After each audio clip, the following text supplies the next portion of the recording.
4 years of Donald Trump when he tried to whether take us out of NATO or refuse to step up in terms of dealing in an organized way with the rise of China.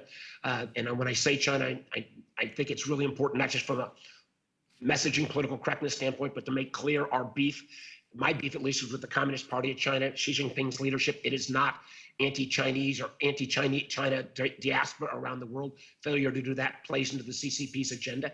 But when America tried to withdraw during the 4 years of the Trump administration, I feel the rest of the world was a little bit aimless. I think when you think about the conflict in Ukraine, it was once again, and let's take NATO. NATO was broken and adrift post-Trump.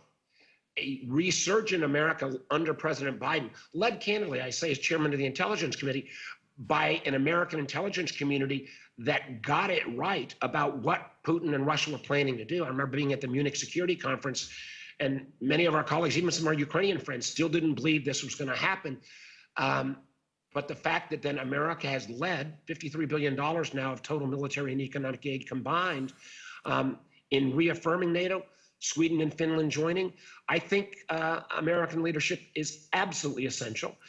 Arguably, if we move to Afghanistan, the exit there was less than well run out. Although, if you take for a moment the fact that even with the tragedy at the airport of that brutal bombing, if you would have asked me before Afghanistan, how would we feel if we'd been able to evacuate 125,000 Afghans to a new life either in Europe or America, that was beyond even what our expectations were there. So I do think America, with all its flaws, remains that essential democracy.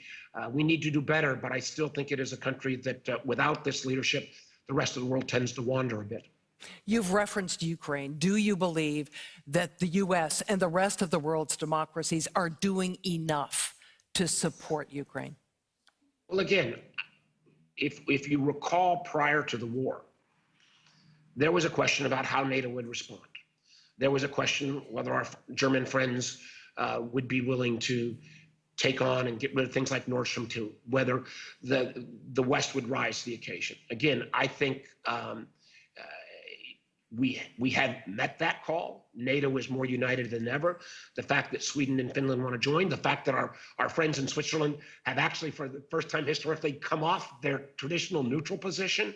Now, part of that was obviously generated by the brutality of Putin's invasion and the atrocities committed by his forces.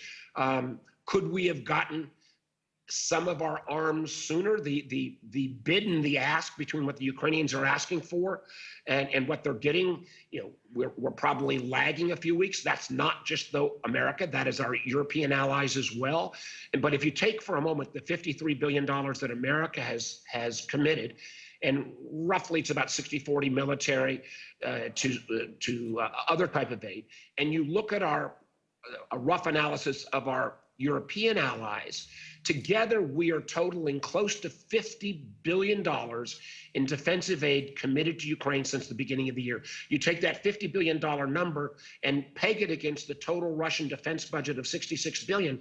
That is not giving the Ukrainians parity, and we do need to get particularly these longer range artillery and other tools to the Ukrainians.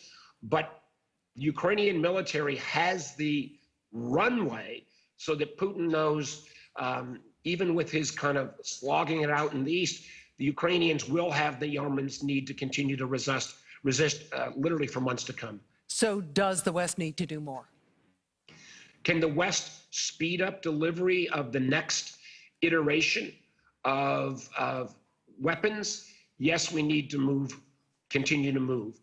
But I think whether it is in Europe, and I think even this is my understanding, even more heartfelt in Europe than in the United States, there is great backing of the Ukrainians to push the Russians out. But I don't believe that backing extends to Ukrainian forces striking into Russia. And some of the equipment that is being provided now has that potential as well. We do, I will say one other item here that I think there's a big open question. I say this as somebody who was a technology guy before I got into politics. The dog that hasn't barked yet, or fully barked, is the Russian cyber capacity. We've seen Russian military, we overestimate it, and I think most of us agree on that. The Russian cyber capacity, if we go back and look at the NotPetya attack, if we look at SolarWinds, we know they have that capacity. I think our defense has gotten better, and I think that's not just governmental defense, but private sector partners like Microsoft. But I am still very, very concerned that we in the West, and I frankly think it may be a massive Russian cyber attack would be probably more geared, less against America and more against some of our European partners. That is something that I still think we need to do a better job on. And I hope that one of the outcomes of this conflict will be, as we hopefully get to a conversation about an alliance of democracies, that we try to set some level of international cyber norms, which we are sadly lacking at this point. Is there any hope for that? So, in a way, I have to acknowledge when the rest of the world wanted cyber norms back in the late 90s, it was the United States that resisted those norms. So, you know, we have to be on a perspective basis. But I think one of the areas where, you know, we're talking about the military collaboration against Ukraine, but I frankly think we need to do increased trade. I'm strongly in favor of additional American natural gas exploitation and trade in terms of providing LNG to make sure that we've got skin in the game as we ask our European friends to get off Russian gas supplies. But an area that is, I believe, in calling out for international democratic collaboration is cybersecurity norms. I think, and Secretary General Rasmussen was, many of the things that he started this whole initiative was around disinformation, misinformation, that gets into the title of social media, privacy and data. Again, our European friends have taken more of a leadership here. But across these domains, I think there is hope for collaboration. And then the area that I am particularly most focused on, because while Russia remains a military threat, it's not an economic threat, and that is the enormous economic and technological challenge that China presents. And my belief is, partly because we've seen what Putin has done, partly because I think some of the naivete about Chinese Communist Party's practices of intellectual property theft or creating a Orwellian surveillance state in China with their tech companies has, I think, generated the notion that we need an alliance of democracies around technology development. I think the West got caught off guard by the rise of China around 5G and Huawei. I think we need a technology alliance not only around things like telecom, 5G, O-RAN, artificial intelligence, quantum computing, synthetic biology. And one area where you've already seen the West, not just America, but candidly some of our European friends have moved faster than we have in America, and that is around semiconductors. We are seeing China move from single-digit numbers to about a third of the semiconductor production. Semiconductors are in literally every device that has an on and off switch. We are about 11 months behind on legislation that I got through the Senate, making a $52 billion investment. Many of our European friends have stepped up even quicker than America. But this is the kind of collaboration around technology development that I think ought to be the model of the future. It's obviously not just a governmental project. It's a technology business project. As someone who comes out of that sector, do you believe that the industry is ready to step up and play the role that it needs to? Well, I do. I believe they will. Let me focus for a moment more on China and, again, how China has created this Orwellian surveillance, society where they see the power of their great Chinese tech companies, frankly, working hand in glove with the Communist Party. I think, I started a number of years back trying to brief in a classified setting, industry after industry, about this emerging challenge. Pre-COVID, there was some pushback. From academia, there was pushback. Private equity, frankly, wouldn't even meet on a bipartisan basis with us about this threat because they were making too much money in Chinese tech companies. Post-COVID, there is, I think, a real acknowledgement from the private sector that turning a blind eye to $500 billion of intellectual property theft or the Chinese government's atrocious behavior towards the Uyghurs or the people of Hong Kong, I think large business enterprises, not just in America, but across the West, realize China's playing in a authoritarian capitalism game where they allow competition at a startup level, but then have national champions that frankly are not playing fair on any level. I do think business is willing and anxious to partner. And I do think, while I'm still a market-driven guy, there will be areas of domains where the West writ large, whether it's semiconductors, whether it's next generation 5G, 6G, O-RAN, whether it's artificial intelligence, quantum computing, that we, the West, needs to maintain technological dominance. Part of that, and this gets a little nerdy, but it's important, is that it also means we need to collaborate on setting the rules, protocols, and standards of these new technologies, because that is, again, a way your values are represented. Many of the participants here in Copenhagen have portrayed the world as in an existential fight, democracy versus autocracy. Do you see the world that way? And what role do you believe that an alliance of democracies could play? Unfortunately, I do feel that this is that conflict of authoritarianism versus democracies. And I think we've seen now the level of, what is the terminology that Putin and Xi use, friendship that knows no bounds.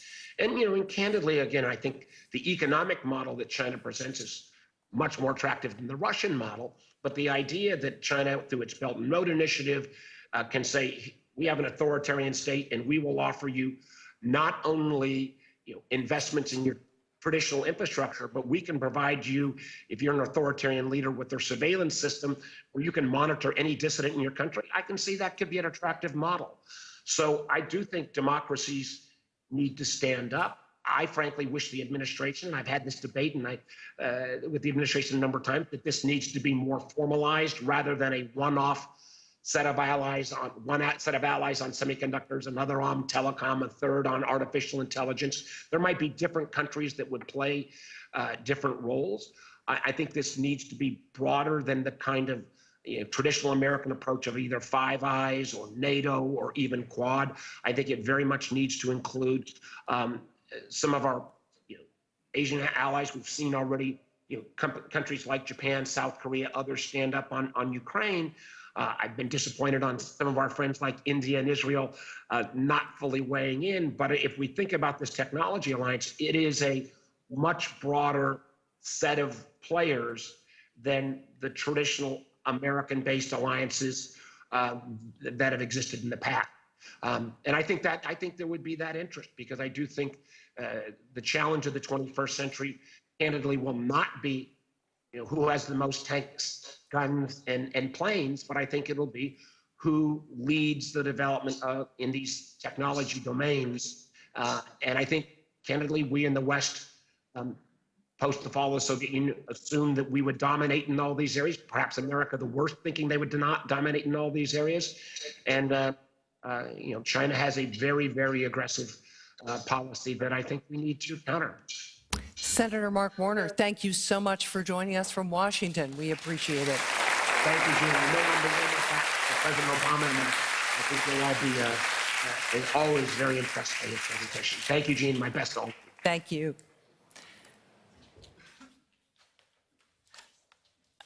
Okay.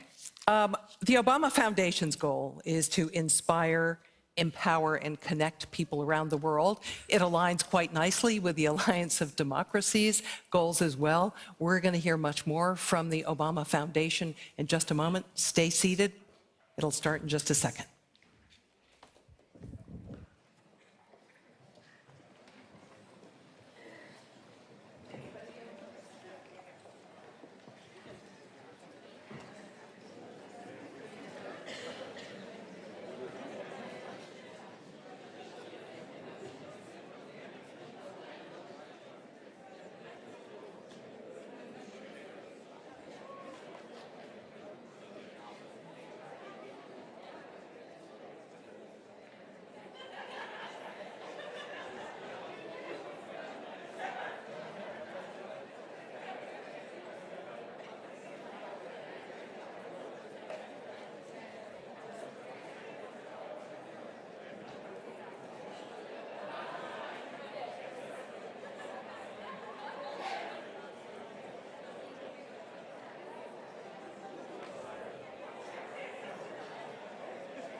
It is good to see everybody. I could not be more excited to have the chance to not just see you guys on these little boxes, but to see you in person and share with you and learn from you. I hope that so far you've already gotten a sense that you're not alone and that people like you are doing remarkable things. When I planned to come to Glasgow, the first thing I said was my biggest interest probably would be to have a chance to meet with some of the activists who are involved on the ground, because those are my roots. That's where I come from. That's what I believe in. That's what the foundation is about.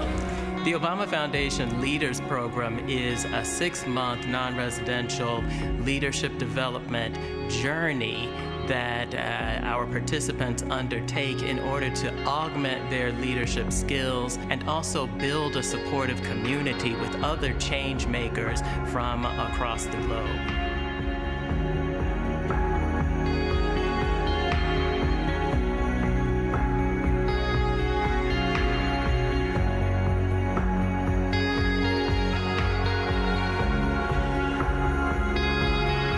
Be the core mission of the Center and our Foundation program, inspiring and empowering citizens and communities to act on the biggest challenges of our time and preparing young people everywhere to pick up the baton and help change the world. You know, over the last couple of months, we've seen what it looks like when a society loses the ability to distinguish truth from fiction. On the other hand, the last couple of months have also shown what can happen when the world pushes back. We have seen it in the people, including some of our Obama leaders in Europe, who are organizing on social media to help Ukrainian refugees, offering food and shelter and jobs and rides. We have a choice right now. Do we allow our democracy to wither, or do we make it better? That's the choice we face, and it is a choice worth embracing.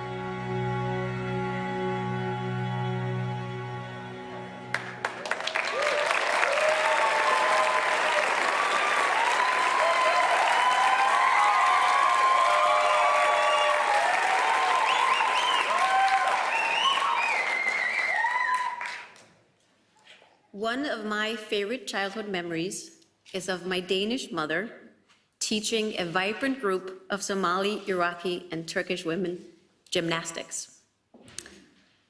During our early years, my brother and I grew up with a single mom in an impoverished small community very close to Gellerup here in Denmark. And under the guise of only teaching gymnastics, and in a room filled with laughter, she spoke with the women about sexual and reproductive rights, about domestic violence, and what it means to live in a democracy. Back then, I would have never imagined that I, building on my mother's work, would dedicate my life to connecting people with critical information. I work as an entrepreneur at the intersection of education and technology, with more than 120 NGOs.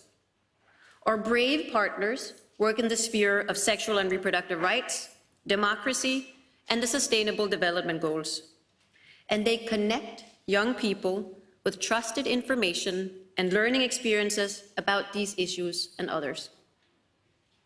Spaces like these have become critical in addressing some of the collective failures of our generation and those before us. I stand before you today and appeal to you with a sense of urgency. While the increasing use of smartphones and social media first came with the whisper of renewed democratic participation, fake news and misinformation dominate the digital landscape and result in an erosion of the fabric of truth and polarization. The young people on our platform are concerned about the Russian invasion of Ukraine. They're concerned about our lacking advancement on climate change. We expect technology giants to enter a new era where digital ethics and transparency are a baseline, not an extravagance. There is much to be solved still, but my sense of hope remains intact. Throughout my experience as an Obama Foundation leader, President Obama and my peers have taught me that it's okay for a young woman to have big dreams and to articulate those dreams with a sense of pride. They have shown me that the pursuit of big dreams is challenging, but we are the change we've been waiting for. It takes true courage, even for a president, to have your legacy built not only by your own actions, but by the actions of others leading through your example. What shall be our collective legacy as we leave Copenhagen? Whom better to facilitate the exploration of the most pressing issues of our time and how we may solve them than President Obama. Please join me in welcoming him here on stage in Copenhagen.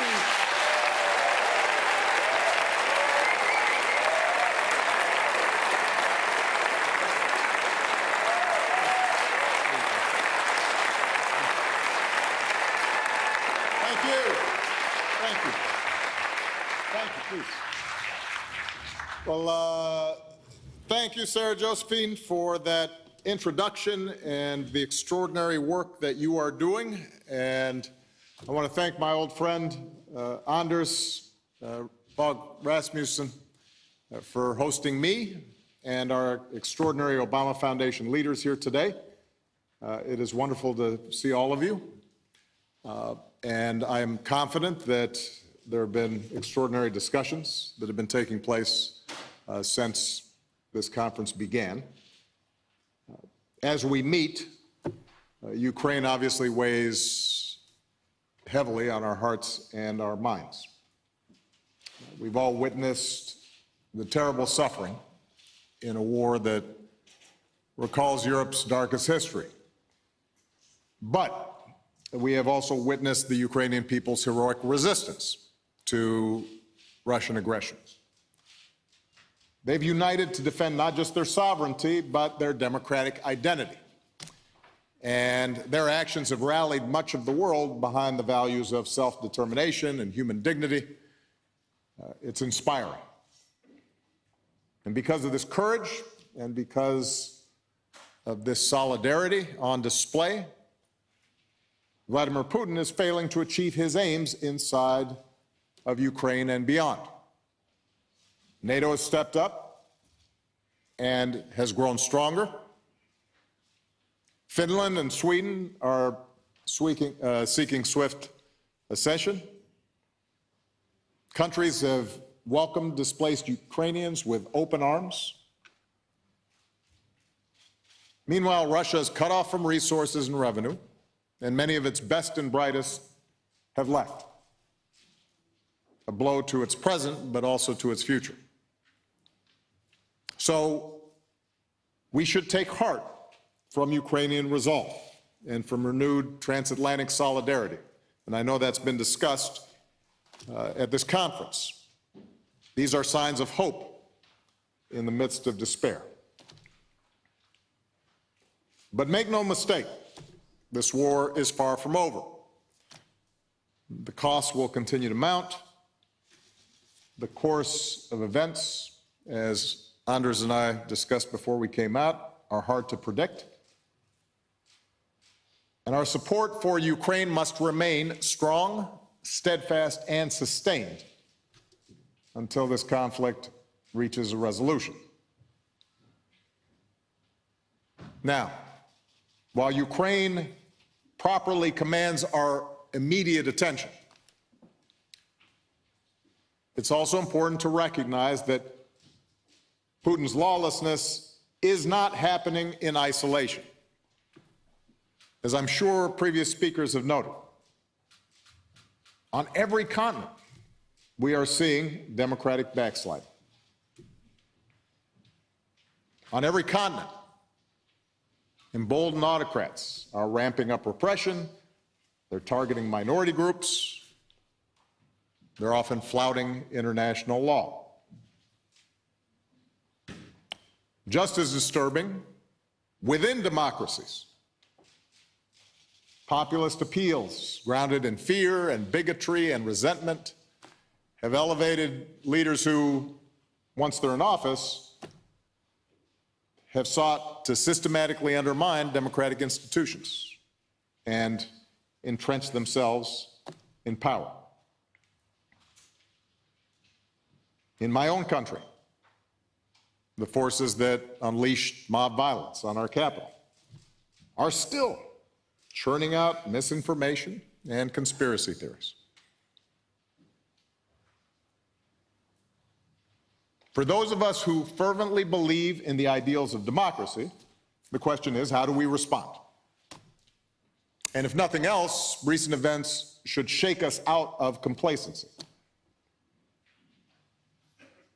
Now, there was a trend after the fall of the Berlin Wall, the sense that history was inevitably going to usher in a democratic world. Well, we've been reminded that democratic practice, democracy, is neither inevitable nor self-executing. Most of recorded human history is a chronicle of violence and ignorance and conflict, of strong nations subjugating weak nations, of groups using tribe or race or gender or religion or some other difference to justify dominion over others, to grab land and territory and resources, sometimes to do it just because they can. Democracy, by contrast, has, for most of human history, been an anomaly.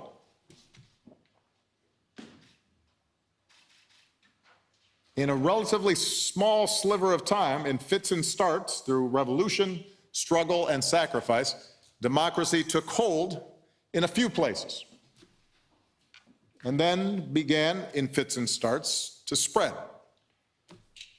elsewhere in the globe. That expansion has helped contain some of humanity's baser instincts. But those instincts, those impulses, were never eliminated, nor were the old structures of privilege and exploitation that they produced. So, the point is, if we want democracy to flourish, we will have to fight for it. We will have to nurture it. We will have to demonstrate its value again and again in improving the lives of ordinary people. And we will also have to be willing to look squarely at the shortcomings of our own democracies. Not the ideal, but the reality of our own democracies. Only then will we be able to develop a better story of what democracy can be and must be in this rapidly changing world.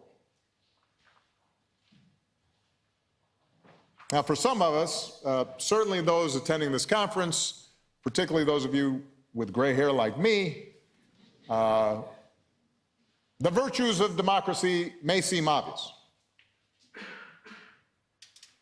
For those generations scarred by successive world wars, it was clear where dictatorship and master race theories and religious intolerance and rampant nationalism could lead, because we'd seen it here in Europe and elsewhere in the world. Bombed out cities and broken lives. As many as 60 million dead worldwide during World War II. Auschwitz, Stalin's gulags.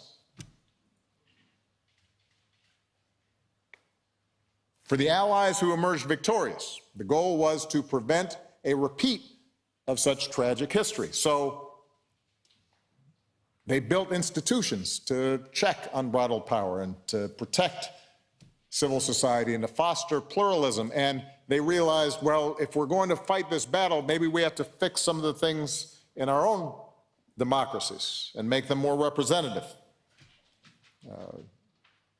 Make our hypocrisy, the gap between our words and our deeds, less obvious.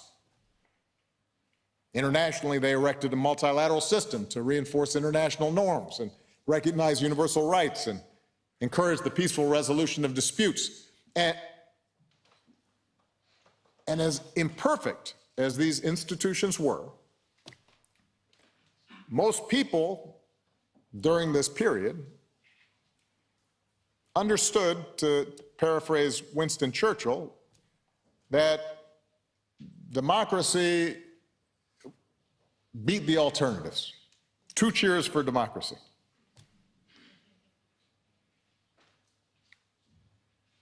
The notion was that democracy might not prevent every foolish war, but it made them less likely. Democracy might not end poverty and racism, but it could make things better. And in fact, progress was real. But it was also incomplete. That was a long time ago. I'm now 60, and it happened before I was around.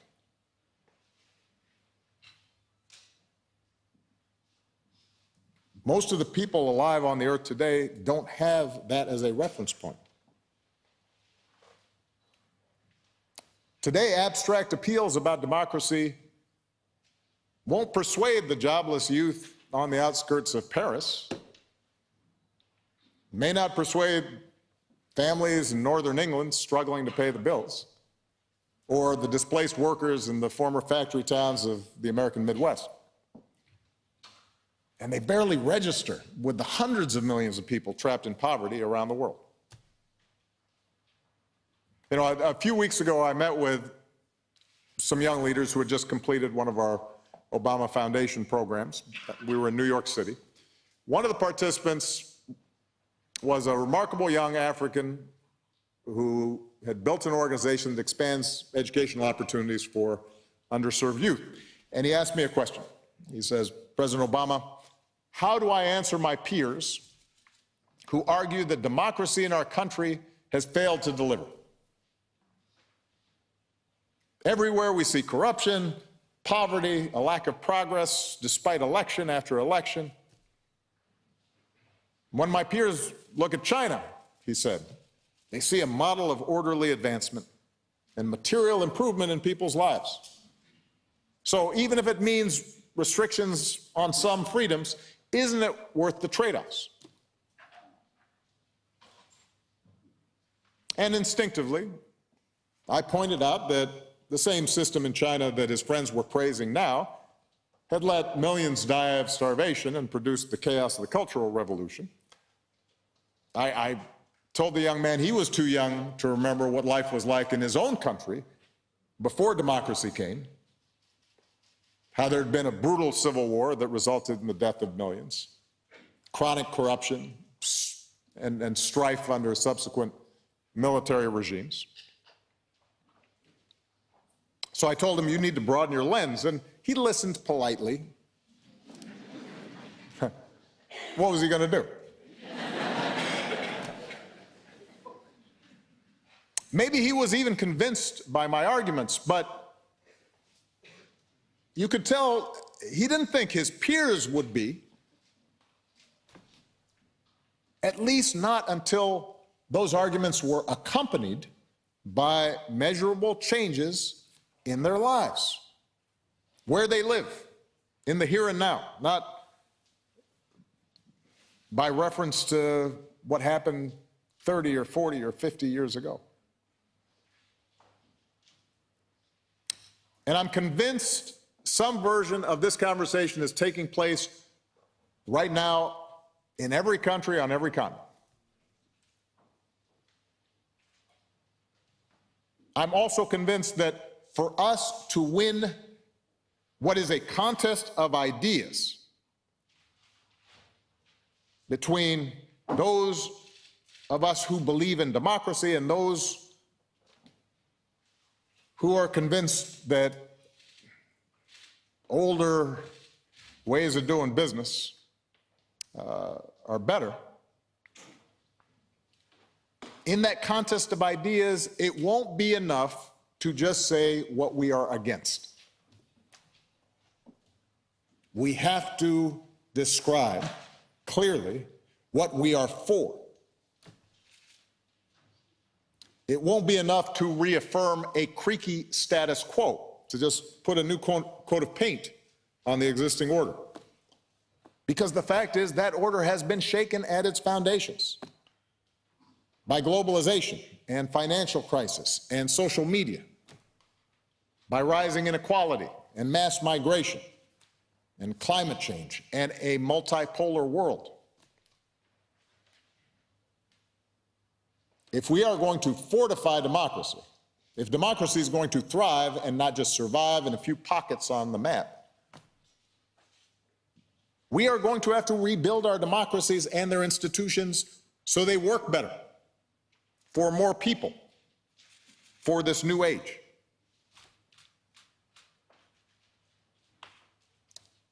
Now, I am not here to offer a 10-point plan. I'm no longer running for office. Also, I don't have all the answers. And mainly, I'm not here to offer a 10-point plan because I want you to hear from some of the young leaders that we work with.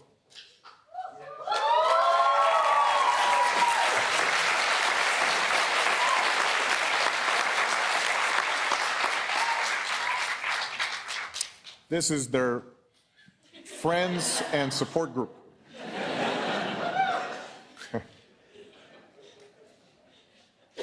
I thought we were going to drink later. Did you guys get an early start?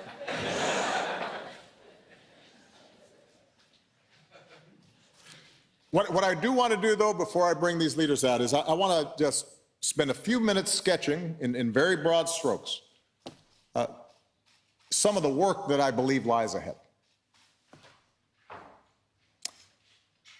And to begin with, we need to be clear that democracy is about more than elections.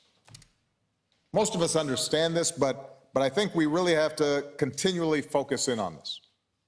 Because we have seen time and again how the machinery of elections can be twisted to serve the interests of despots. I believe a genuine democracy must be rooted in the core principle that all persons, regardless of their race, religion, ethnicity, sexual orientation, physical capacity, economic status, all persons have an inviolable dignity and worth, and that they are entitled to a say in how they are governed and deserve equal treatment in the eyes of the law. That, to me, is a core principle of democracy. There was a time, and the reason it's important for us to say this is because there was a time, a long time, when countries could claim to be model democracies, despite the fact that they maintained effective caste systems. Racial caste systems, religious caste systems, gender caste systems, treated people differently, but said, oh, we're model democracies. No more. No democracy is perfect. And injustice is embedded in every society. We can acknowledge that. But any system of government that wants to call itself a democracy while codifying injustice violates the very essence of the word. So that's a core principle at the center of the democratic project. And this core principle has to be operationalized. Yes, through free and fair elections, but also through institutions that guarantee basic rights, like the freedom of speech and assembly and the ability to practice one's faith. It needs institutions that ensure the equal administration of justice and promote transparency and establish a process to resolve differences and transfer power peacefully. That's what we mean by true democracy, a system in which we, the people, includes all and not just some citizens. Now, within that, the particulars of any nation's constitution, political process, administrative machinery may vary based on custom or tradition, but I believe that the pursuit of the deeper value must be our North Star. By those standards, some democracies are doing better than others. Collectively, we're all falling short. To build stronger democracies and beat back this trend towards authoritarianism, we will all need to raise our game. And I'd suggest we focus on 4 broad areas. Number 1, for democracy to flourish, we need to develop models for a more inclusive and sustainable capitalism. I believe in market economies, not just because they're more efficient and more innovative than other systems so far devised, but because when properly structured, they are compatible with freedom. Scandinavian countries, including Denmark, demonstrate that. But I also believe that the version of capitalism that has come to dominate the global economy has also come to corrode democracy. When you have trillions of dollars move around the globe in the blink of an eye, outside of the control of any sovereign country, far-flung mega companies operating beyond the reach of national regulation or oversight or tax collection, without regard for their impact on local communities or workers and unconstrained by any values other than their quarterly shareholder report. That's a lot of power outside of democracy. And we have to acknowledge, economically, this globalization has made products cheaper. It has increased interdependence. It has helped drive rapid development in some countries, most notably China. But it has also driven income inequality to levels not seen in generations. In wealthy countries, it's amplified the loss of bargaining power for workers. It's stunted wage growth. It's reduced the status of many workers. Maybe for all but a narrow band of people in the knowledge professions. For some poorer countries, the shift towards automation, the relentless foreign competition, has actually made it harder to develop viable local industry and expand a fledgling middle class. And there's been a constant brain drain of educated and skilled workers. And while China has emerged as a big winner in the globalization sweepstakes, using export-driven strategies to lift a huge swath of its population out of poverty, it's come at the price of increased, steady repression and control of its people, and a more aggressive nationalism on the world stage, especially as growth slows and the Chinese government may find it harder to meet people's rising expectations. These aren't conditions where democracy is likely to thrive. When people feel economically insecure, when they feel that the game is rigged, anger mounts, resentment builds. When democratic governments can't respond to these frustrations, partly because they don't have control over either the tax revenues or the regulatory capacity to deal with the major players in the economy, people grow cynical towards their leaders and the political system that produced them. When the gap between rich and poor widens further and further, then fellow citizens share fewer experiences. The rich people are behind a gate somewhere and the poor people are outside, and their kids aren't going to school together and they're not feeling invested in each other. Well, people feel fewer obligations and social trust declines.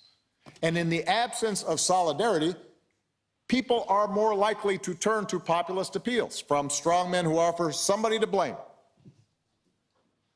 whether it's immigrants or minorities or foreign powers or shadowy elites or opposition parties or even democracy itself. So if we want to strengthen our democracies, we have to pay attention to economics. And we need to make the global economy more responsive to workers, families, communities, and representative governments. And some of this work on labor protections or corporate governance, on tax policies that reduce inequality or encourage investment where it's needed, some of that will happen at a local or national level. Other strategies like ending global tax avoidance and combating kleptocracy requires international cooperation. But our objective should be clear: reducing the wealth gap, expanding middle classes, restoring people's sense of control over their own livelihoods, making private companies more accountable. We want them to make a profit, but also more accountable for the common good. That's number one. Number two, we need to revitalize our political institutions so that people believe the participation is actually worth the effort. In too many democracies, politics feels like a distant and increasingly irrelevant enterprise. Some of that is by design, by the way. In my own country, for example, we have what's called a filibuster rule in the United States Senate that has effectively made it almost impossible for either party, even when they have a majority, to get anything substantially through the Senate and passed and signed into law. At a certain point, people start wondering, why bother? You have governments that either make it too hard to vote, a lot of governments who make it difficult to see why your vote matters. The powerful seem to have more access. They act with impunity. Over time, the bonds between the people and their elected representatives break down. So every democracy has to take basic steps to restore confidence that democracy is working the way it's supposed to, like protecting the right to vote, ensuring that vote is counted equally and transparently, holding the powerful to account when they bend the rules or break the law, ending the scourge of dark money that so often corrupts our politics. More than that, democracies need to redesign governments so that they can deliver better results. And in some cases, that means stripping away bureaucracy and red tape, even when it's well-intentioned, which makes governments unable to move on major initiatives. In the United States right now, building infrastructure, like mass transit or a road project or an airport, it costs like 2-3 times more than it does here in Europe.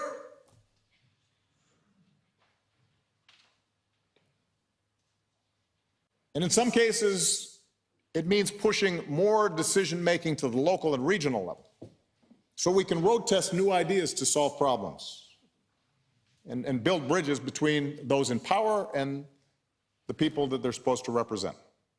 An issue here in Europe that has to be paid attention to. The bottom line is that people care about democratic process, but they also want to see results. Third, we need to spend more time and energy building a democratic culture. Those of us who promote democracy, we're often progressive. We focus a lot on policy. We see politics and governance as a pluralistic negotiation between competing, rational, self-interested actors. That's not what moves people in the world.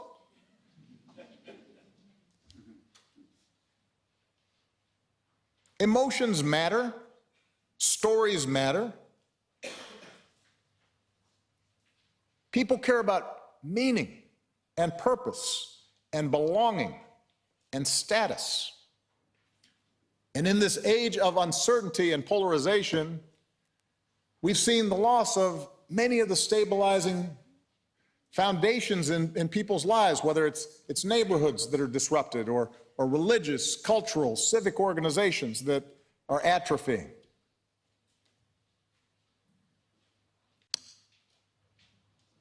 And often it's authoritarian leaders who understand this, and those who believe in democracy struggle to catch up. We avoid what, in the United States at least, we call culture wars, because we want to focus on tax policy. But those emotions are powerful, and they're legitimate. Purpose, meaning, connection, those things do matter. Now, I want to be clear. I have little sympathy for reactionaries who cynically condemn identity politics or cancel culture, when really all they're doing is trying to preserve existing privilege or excuse entrenched injustice or bigotry. I mean, the original identity politics is racism and sexism and homophobia. That's nothing if not identity politics, and it's done a lot more harm than some tweet from an aggrieved liberal. But what is also true is that if we are going to strengthen democracy, if we want to encourage pluralism and civility and self-governance, we have to embrace and restore a language of mutual respect that speaks to people's need for belonging, that they care about the traditions they come from. They care about the places they come from. They want to feel proud about who they are. And that's easier to do in homogeneous countries. It's harder to do as countries become more diverse. So my point is, a big part of strengthening democracy is not just about politics and policy, it is about culture. And we have to embrace that.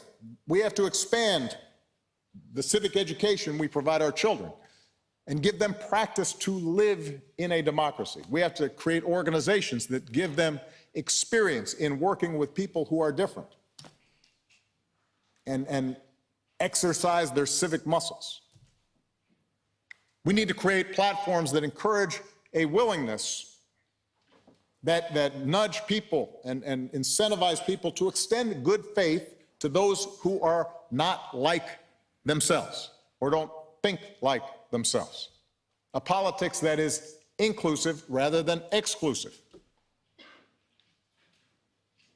This is both ethically sound and a practical necessity, something that leaders like Gandhi and King and Mandela understood. There's a reason why Nelson Mandela really focused on South African rugby when he was released. He was sending a signal to those who had imprisoned him for 27 years that I am not here to take away your traditions and your identity as long as you make sure they're compatible with my dignity. and respect for my people. We need to find ways to build that kind of solidarity and forge connections with people so that they don't push us away. That doesn't mean that we have to indulge traditions that don't live up to our core principles of equality and human dignity. But it does mean we need to use language that affirms the best of existing national and religious and cultural and ethnic traditions, rather than make arguments that make people feel as if they have to abandon all aspects of their past. We can reckon with our darker history without asking people to reject their own identities. Indeed, progress is about doing the work of perfecting our unions, not repudiating the possibility of unity. Finally, as we do all these things, we have to take steps to detoxify our discourse, particularly the scourge of disinformation and conspiracy theories and hate online that has polluted our political discourse. Now, I spoke at length about this at Stanford University in the spring. I'll just reinforce a few key points. Technology companies have to accept a degree of democratic oversight and accountability. Profit can't be the only driver for platforms who've acquired power that was once reserved for nation states. And while no human endeavor can eliminate human fallibility, we can actually make these things better. These technologies and platforms were made by human beings. Human beings can make them work better. And I look forward to doing more work in the months to come to lift up and put forward new ideas around technology and the other areas that I just mentioned. Because these are the areas where we all have to do better. It's going to determine the fate of our democracies, whether they stick, whether they get stronger, or whether they continue to get weaker.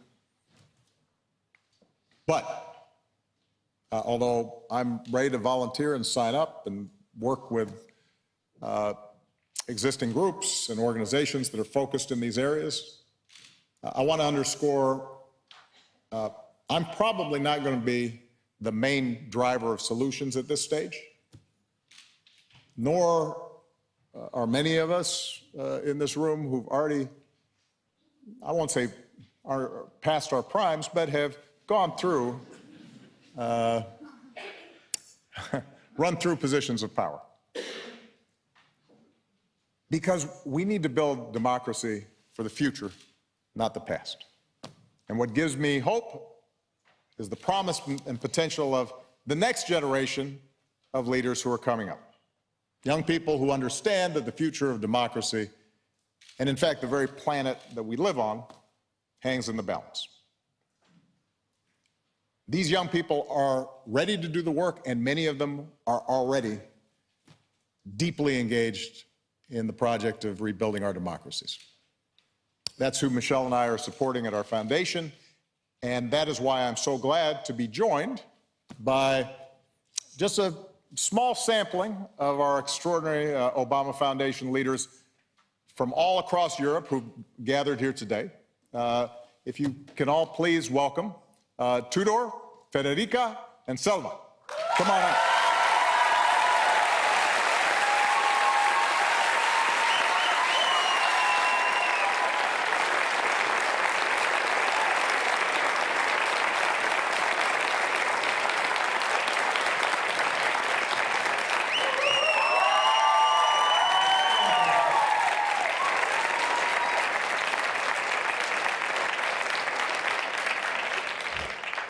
First of all, you can tell what outstanding young leaders they are because they already know you want to bring your own fans to events. Before we start our conversation, I would love for each of you very briefly to describe for the audience who you are, what you've been doing, and why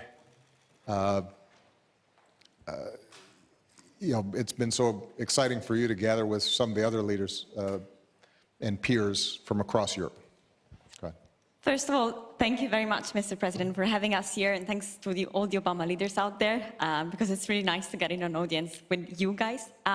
My name is Federica Vinci. I am the Deputy Mayor of Isernia, which is a small town in the south of Italy. The work that I do is basically to try to bring back politics, grassroots politics in very small town in my region and hopefully in the future in my country. The best part of being here with all these amazing leaders has been having the chance to reconnect with people that do our same job, even if in different fields. Sometimes it feels lonely when you are on the ground trying to make change, but reconnecting with all of you has been such a gift because it reminds us why we're here and what our purpose is. So thank you very much. Excellent. Tudor. Thank you very much. I'm Tudor, I'm from Romania. I am the executive director of what we call an online digital campaigning organization. We work on multi-issues, ranging from the environment to the rule of law. We have an online community with 1.2 million members. This is the people that receive constantly our updates and are invited to take action whenever is needed. We put pressure on decision makers each time there is a good opportunity. We fundraise from our members, and this is how we manage to actually win campaigns. Sometimes we fundraise for expensive lawsuits. Sometimes we fundraise for ads in newspapers to get our message across. And I chose this work because it's my way of defending democracy, and it's my way to help people, simple people from all walks of life, to have a saying in today's democracy, basically. Excellent. Selva.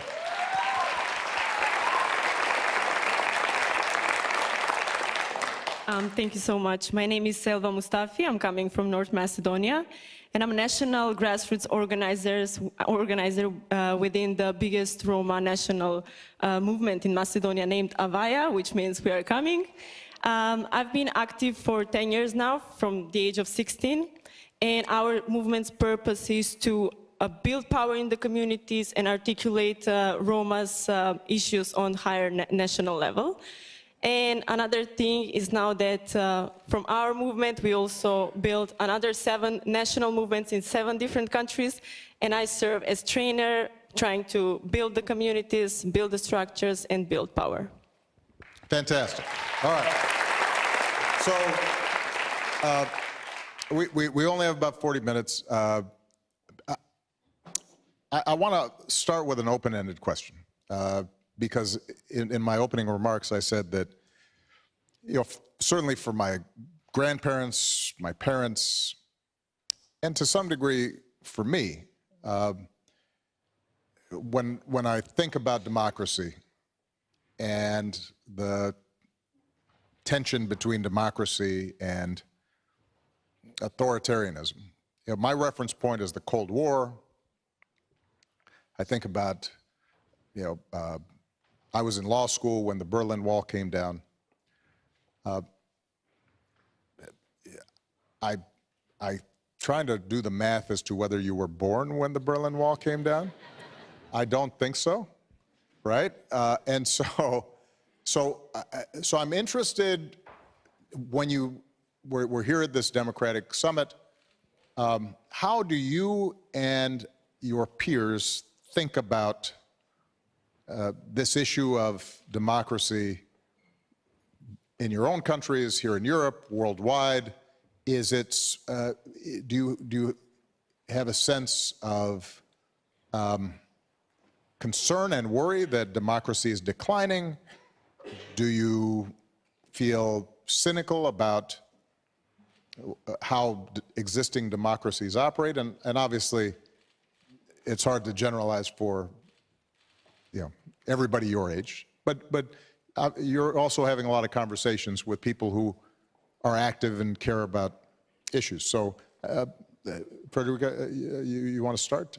Yeah, so Being the deputy mayor of a small town, it means that I get to have a lot of meetings with people of my age, but also younger. So 15 years old, 16, 18 years old, boys and girls. And I remember right after that I was elected and then nominated deputy mayor, I'm also in charge of youth policies. So coming from a community organizing background, I decided to call all the representatives of the different high schools of my hometown. Right.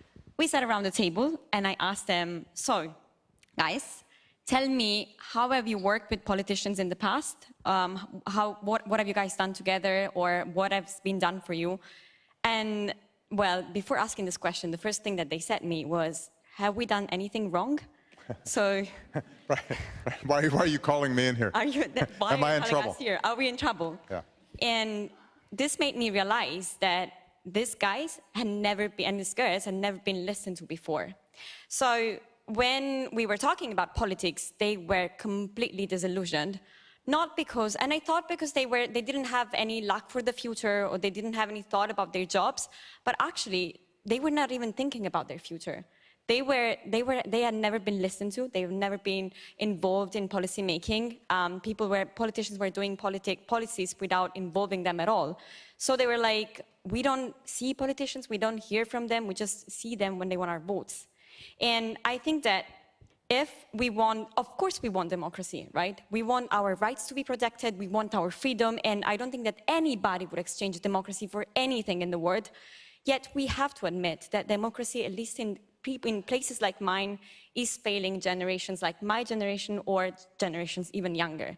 So we, as politicians, as leaders, have a huge responsibility to go back into these places and make these boys, this girl, part of the solution, part of this policy-making process, listen to them and engage them, because we are talking about huge numbers. Like Italy has around 8,000 municipalities. 180 municipalities are above 50,000 people. All the rest, more than 7,800 municipalities, are really small towns where politicians can have a day-to-day engagement with their constituencies and with those kids. I think it's our job to do it, because this is the only way we can infuse hope in them and in the future of democracy.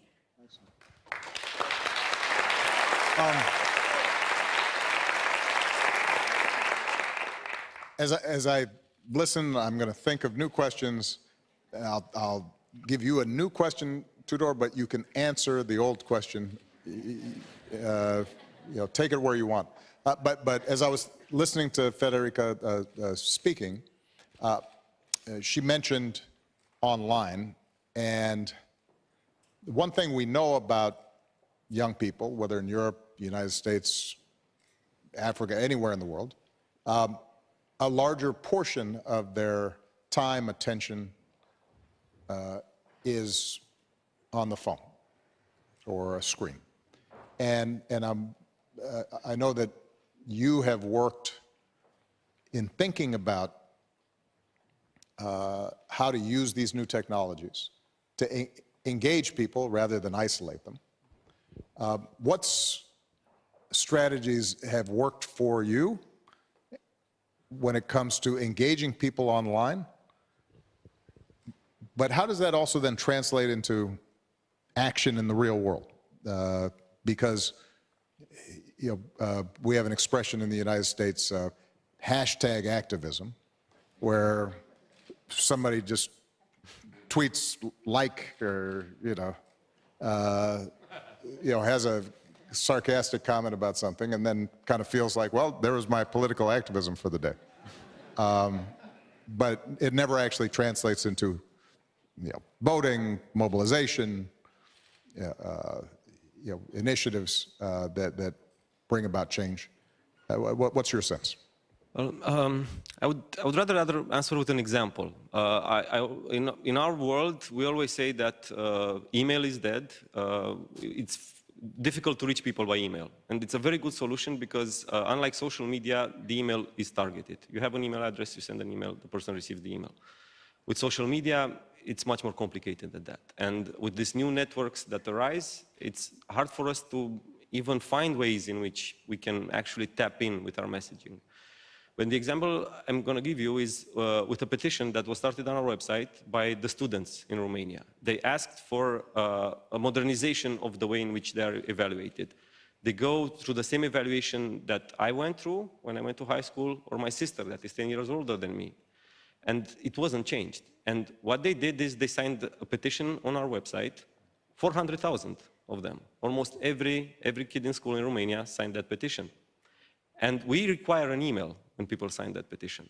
And so they created that email in order to sign that petition, and we want to work with them together for the next steps.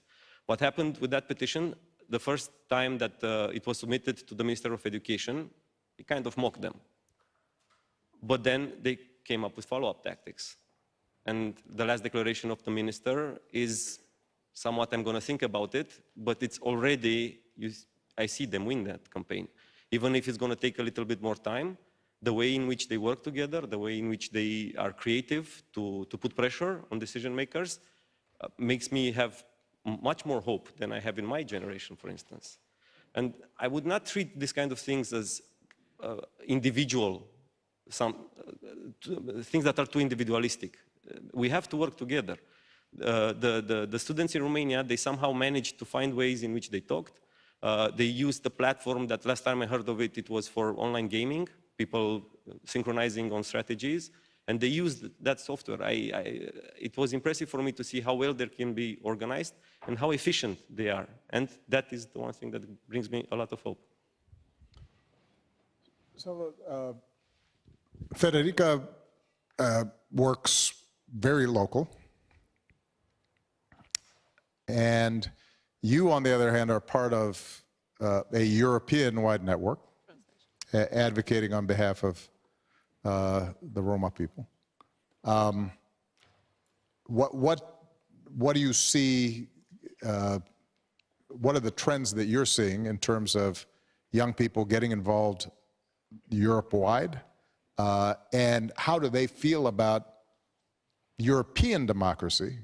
Because one of the interesting things about democracy in Europe, I remember when I was president coming here, you had local governments, you had regional governments, you had national governments, then you had Brussels, you've got the EU, you've got the European Parliament, and so you know, there are a bunch of different ways to access politics, but I'm wondering, does that make it more difficult or more accessible for people to want to get involved and to feel like they have a hand in who's making decisions that affect their lives?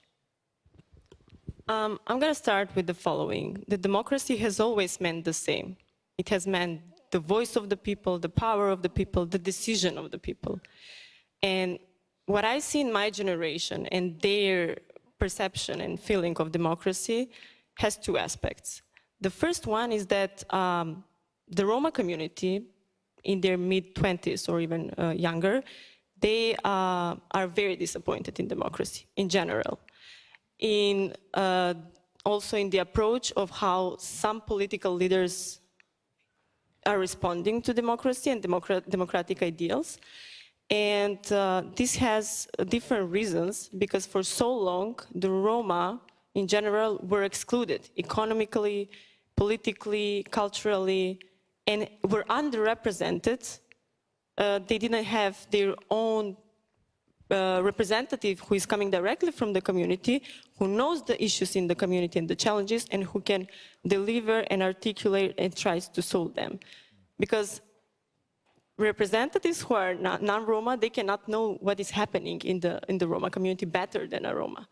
So on the other hand, working for 10 years now in the community, building power in the community and showing different approach, like relationship buildings and so on, the community and the young people see a different added value. They can participate in public dialogues with politicians, with different political actors, with mayors and so on. And they see that this is an element that gives them, how to say, that gives them a value where they can contribute. So what is the narrative now in the community and amongst the youngsters? What I hear is, well, maybe we are, because we are the biggest ethnic minority in Europe with over 12 million Roma, maybe we are a key contributor to preserve democracy. And with all the painful history and survivals that we had in the past, now we are still here and we are courageous and brave to take action. And that's what democracy is about bravery and effort that will bring bigger changes. Excellent.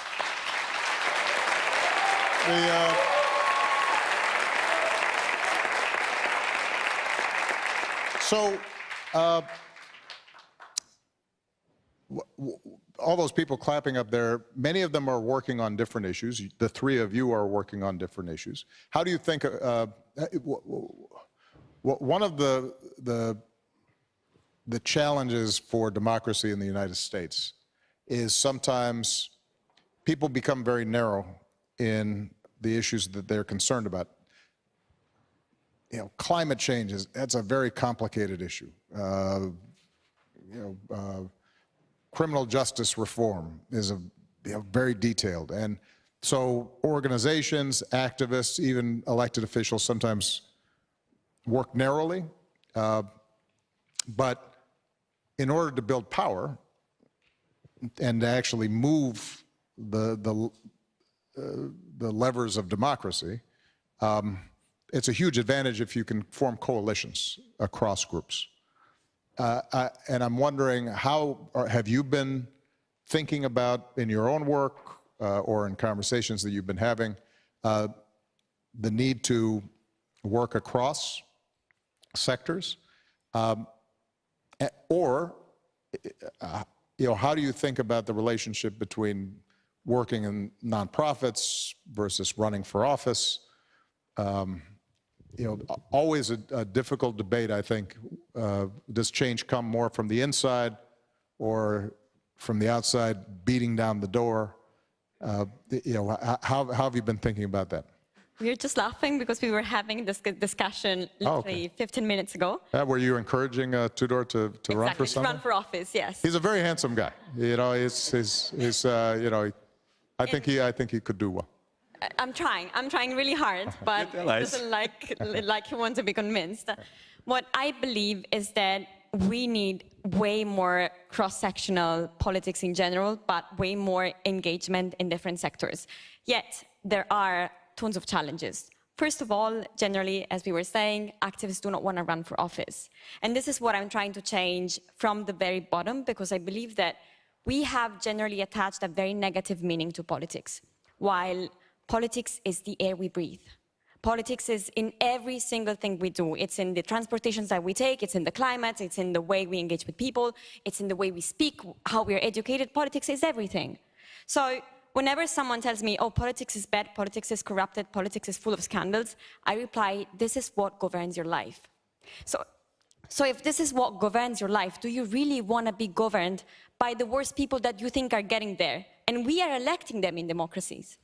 So what I don't understand, and what we were discussing about, is that we talk a lot about democracy, but then, especially in countries like mine, in places like mine, we have the lowest standards for the people that then get up in the parliament and write these laws for us.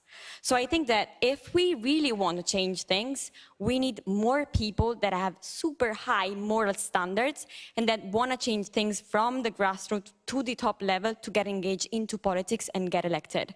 Because it's true that you can get an amazing amount of change as an activist. I was an activist before becoming a politician. I was a community organizer.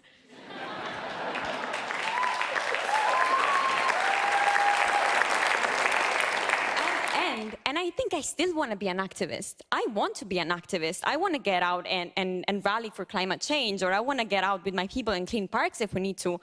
But we cannot avoid thinking that politics is not part of the game. Politics is part of the game. Politics will always be part of the game. And if we don't think that we don't have to get engaged, then we will keep being governed by the people that we don't like, even though we vote for them.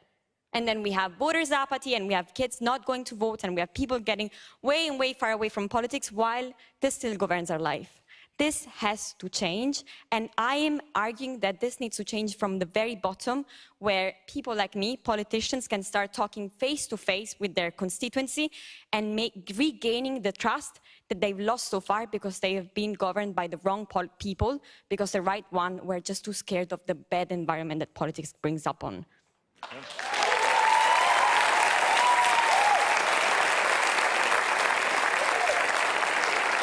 Almost convinced me, but no. I have my reasons still. Well, I'm not going to put you on the spot today and ask you to announce your candidacy,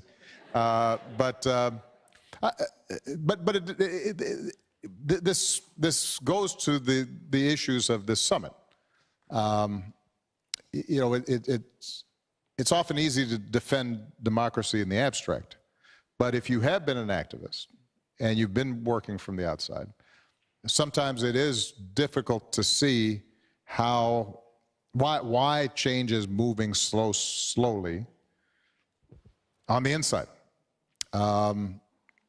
And as I said in my remarks, some of that is by design. You know, as somebody who started locally and then ended up running a pretty big government, you know, a lot of the activists who worked with me would get frustrated and think somehow that, well, how come he hasn't gotten this done or that done yet?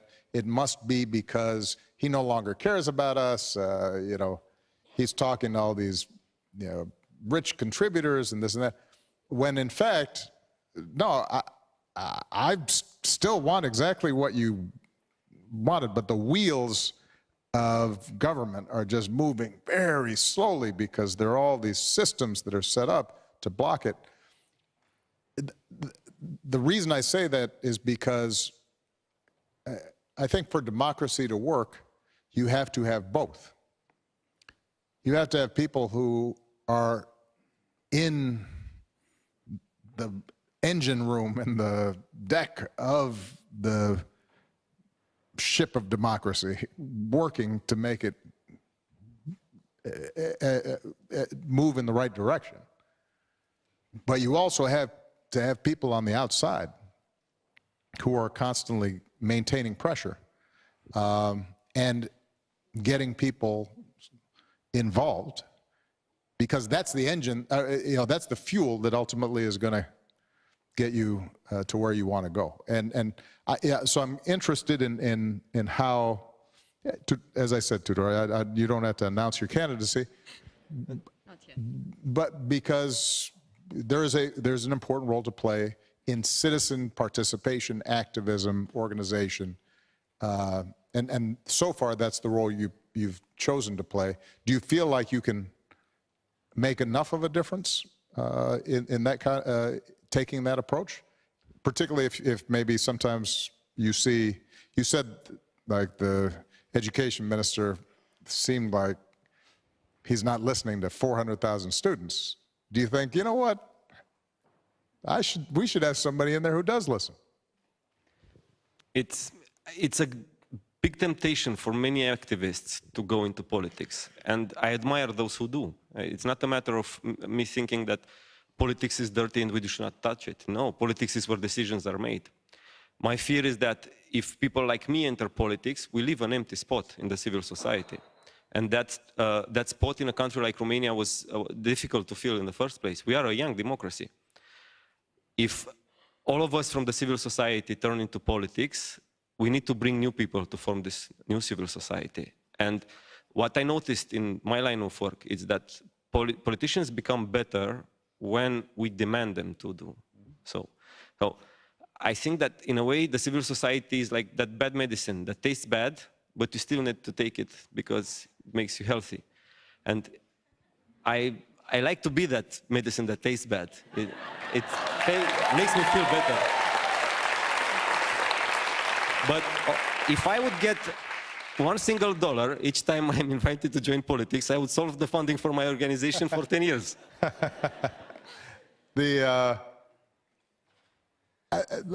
Let me start with you on this question, Selva. We talked about online organizing, but one of the things that I do think has changed even since I was in office was the amount of misinformation, the difficulty of sorting between what's true and what's false, what's journalism and what's, fabrication. And I'm wondering how all of you in the work that you try to do have dealt with the misinformation problem, whether it affects your work and whether you've come up with some solutions so that you can get facts and information out to people and you don't have to spend all your time refuting things that people think that aren't true. And in some cases, politicize issues that shouldn't be political. In the United States, as I think many of you saw, COVID became somehow a political issue, getting vaccinated or wearing masks. A lot of that was driven just by misinformation that was out there. And that seems to be happening on more and more issues. I'm wondering how it's affected you and whether you've seen some solutions to help young people distinguish between what's true and false in making decisions about how to participate and what to support. Yes, definitely. The digital space has fundamentally alerted on how people are being exposed to engage with information. And I think that the internet has enabled a lot of people to create and expand different kind of content by a large audience at marginal costs, and it's instantly and freely accessible. However, there are big concerns also in our movement about how false information and misinformation is spreading on the internet to influence decisions by some political actors or political sides. So using the social media, you can create and you can expand different kind of misinformation. And as you said, the challenge is that those kind of fake news and misinformation are making the people to have different kind of opinion, which is not necessarily relevant or truthful. And this is an issue we have also with the Roma community, a community who has been discriminated for so long, ignored. It's very easy. There is a big base to spread fake news and to make them think like that. And not necessarily they can now differentiate what is opinion and what is fact. So what we do as activists, as movements, and I mean what we can't do is we cannot, we don't have the space and tools how to regulate the internet. But what we can do is to try to counteract this kind of false news and to try to actively produce content that is relevant and spread the frequency of our own message and our own narrative. Excellent. Federica, as elected official and activist, is that a problem that you've seen in terms of the work that you're doing? Do you find you make a proposal and somebody says, well, you know, I just saw on the internet that, you know, what you're doing is going to cause cancer, or it's going to, you know, destroy the economy or something, and then you have to spend a lot of time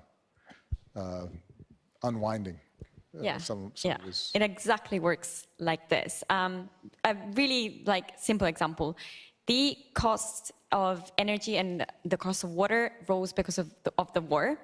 Yet we had a couple of newspapers saying that that we were getting paid by the taxpayer money of this increase in water and energy. So obviously it's false, and obviously it should be even easy to think about it because it's the war, it's like something way above us. Yet what comes out there, and what I notice is that it's even easier for people to get up this false news and this false noise. It's scary. So, and it's not just about that, it's about rumors that get out, it's about like people talking to people. So in a very small town, you have a huge amount of rumors coming out. And our question was like, how do we counteract against it? What do we do? So, of course, you can work online, but in such a small town, and again, Italy is full, and I guess also Europe, it's full of such small places, you can have a real confrontation with your constituencies. So we've started having town halls, like open-air town halls now that it's summer and COVID is not such a big risk, especially outside. And we've asked people to join us in sharing with us their fears, their questions, what they want, how can we answer to their problems. And first time, nobody asked questions. It was really weird. But then... Everybody just sat there for half an hour? Yeah, exactly. So we started talking about our policies. But then on our policies, they started asking questions. And many of them were really good questions. We see a lot of anger on Facebook, a lot of anger on social media. And when you go on real life, first of all, this anger is not that bad. But second, it has a motive. It has a reason. And when you meet your people and you can ask them, you can listen to them, you actually know what those reasons are, and you can give them answers. And not only I think we should give them answers, I think we should include them in the decision-making process and the implementations of the policies that we bring about. So to counteract this fake news environment in this small town, I guess that the real solution is coming back on the ground, grassroots, meeting with people, answering their questions, involving them, and making them part of the change that we want to see around. Excellent. So, we're coming to the end of our session here, and I want to give you a two-part question. If you ever decide to run for office, this is how reporters get around. They're only supposed to get one question. They say, "Sir, I have a 5-part question," and then they'll tick them off. So I'm going to use the trick they taught me. And you can answer both, either one, or just don't answer, which is also a strategy that I taught them, and talk about what I want to talk about.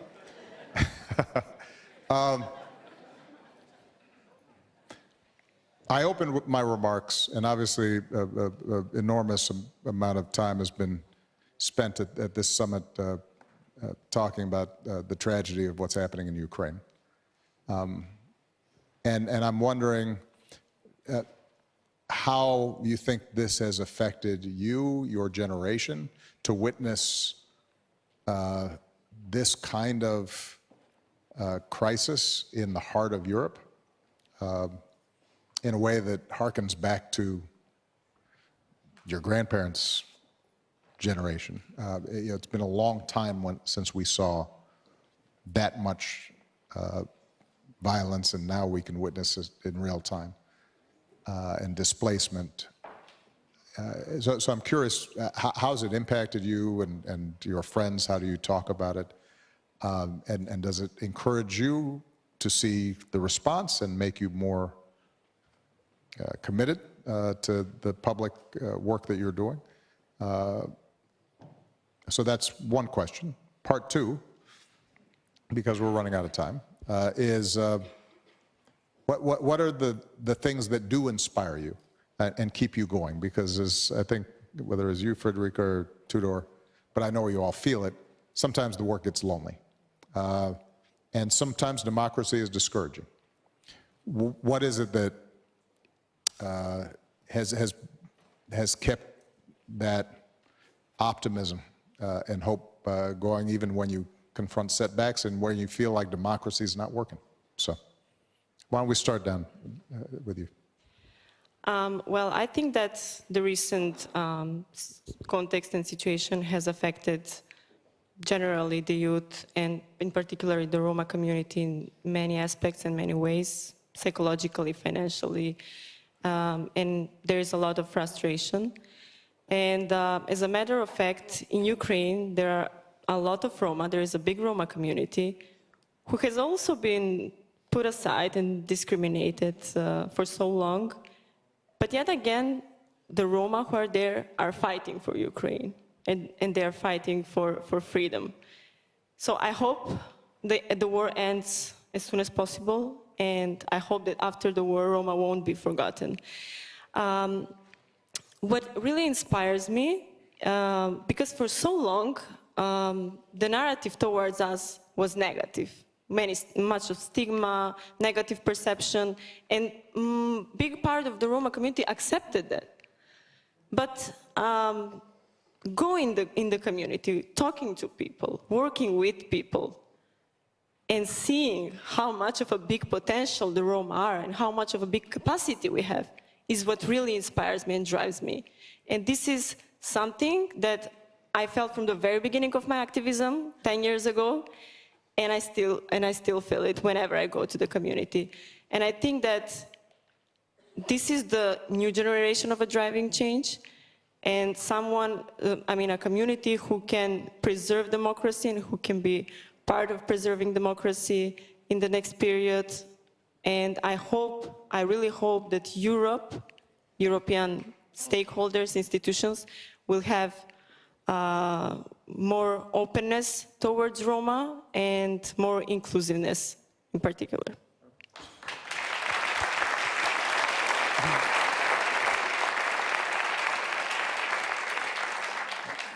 When you ask me about how do I see democracy now, it made me realize that in my family, I'm the first generation that lived the young years in peace and democracy. My parents, they lived theirs in the Cold War.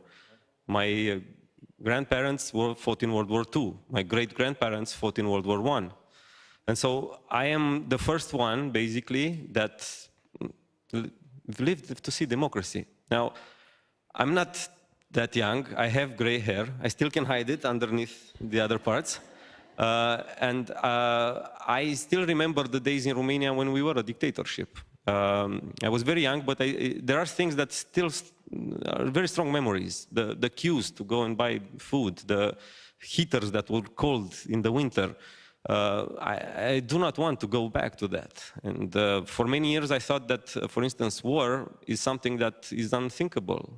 And after 2014, it became obvious that war is again a thing in Europe. And it scares me. That's the hard reality. But that's when we get paralyzed with fear, that's when they win.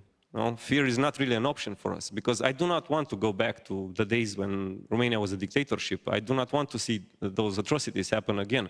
So I will fight with everything I have to keep the democracy going and make sure that this system, as imperfect as it is, keeps on going, because it is the only thing that allows me to be in places like this, to meet the amazing leaders that I met in the last few days.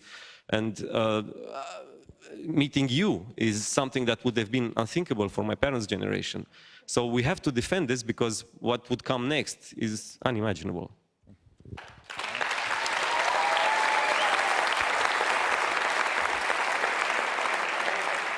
Madam Mayor, you get the last word here.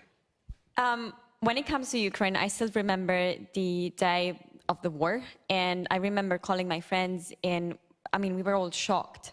And it was something that lasted for a while. Like, we had the crunch in the stomach, we couldn't think about what was happening, we couldn't think about the fact that that our borders, like Ukraine, which we consider Europe, were at war. And we're for a really big European generation. So we felt extremely attacked, sad, lost somehow. But on the other hand, it was also sort of a wake-up call, a reminder that in Italy, at least in my town, in my region, we are still lucky enough to be able to keep working on a democracy that it's not working as we would like it to be. It's not being as we would like it to be. So that brings me to the point of what is it that passionates me and moves me, especially when you live in a town where in front of you, you don't have just your political opponent, but probably the woman who stole your boyfriend when you were 15 years old and you still haven't forgotten. So it gets... That's a good point. I mean, that's like, if it's, that makes it a little more personal. Exactly. No, I wasn't pointing. She's not here. I was pretending that I was pointing. But it gets harder because you want to do stuff and you know that you can't move on because probably there is something personal behind it. So how do you do? And this is also what gave me hope. I'll tell you like a short story. I have been working with this woman, not working, I would have loved to work with this woman, but since I got elected, she's been opposing every single thing that I try to propose, from the football court for the kids, from a youth center, with no reason. I could understand why. So one day, I went into the local high school to talk to the youth of the local high school, and I was talking to them about the fact that my mom wanted me to become a lawyer, my dad wanted me to become a consultant. I tried both, I hated them both, and then I got into politics, which was my dream. And I told these kids that we live in a society that doesn't give us the space to understand who we are, what we love and what we want to do. So it's their job and our job as politicians to support them in finding the space and allowing them to become what they want. Great speech, went back home, slept on it. Morning after, I received a call. It was this woman, and she said, look, my daughter was in the stage and was listening to you, and she filmed you, and she sent me the recording.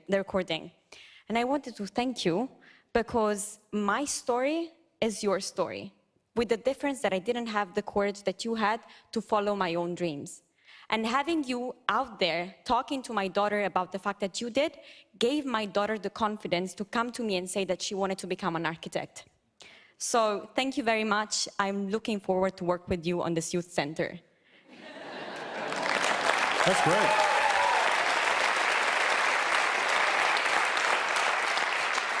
Knowing that beyond being politicians, we are human beings that share stories, and at the end of the day, we all want this world to be a better place, is what gives me hope, because I see every single day that we can overcome our differences, we can build bridges, we can close the gap between the politicians, the high school girls that had a fight over a boyfriend, and we can unite on what really matters for us, and this gives me a lot of hope. Good. Well, the three of you give me hope. The young people who are working with us at the foundation are giving us hope. For those of you who are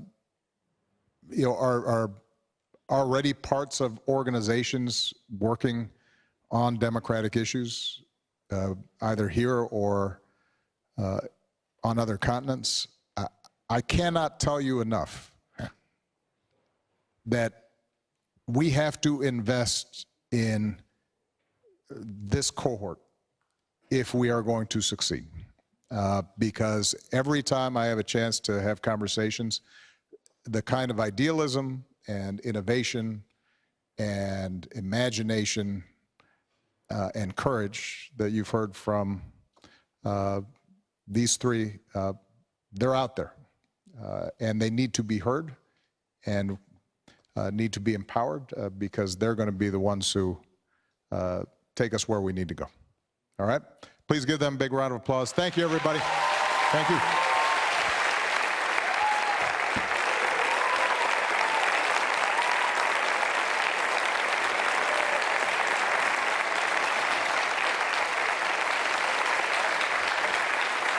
Thank you so much.